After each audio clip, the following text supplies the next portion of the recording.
Señores directores, señores jurados, profesores, profesoras, compañeros y compañeras, público en general, tengan ustedes muy buenos días. Yo soy de la Institución Educativa Integrada Nueva Farabamba, número 5651.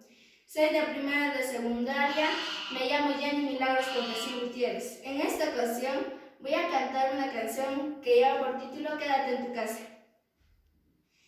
Queridos amigos, queridos hermanos, como buen peruano, quédate en tu casa.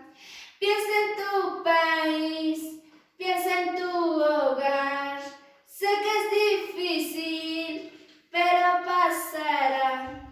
Lávate las manos, evite el contagio y de esa manera cuidas tu hogar. Piensa en tu país, piensa en tu hogar. Sé que es difícil, pero pasará. Queridos hermanos, queridos amigos, como buen peruano, quédate en tu casa. Piensa en tu país, piensa en tu hogar.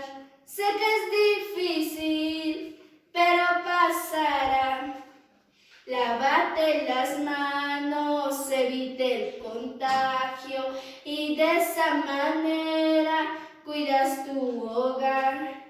Piensa en tu país, piensa en tu hogar. Sé que es difícil, pero pasará.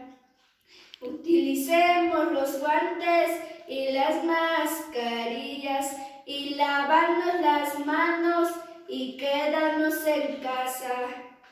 Utilicemos los guantes y las mascarillas y lavarnos las manos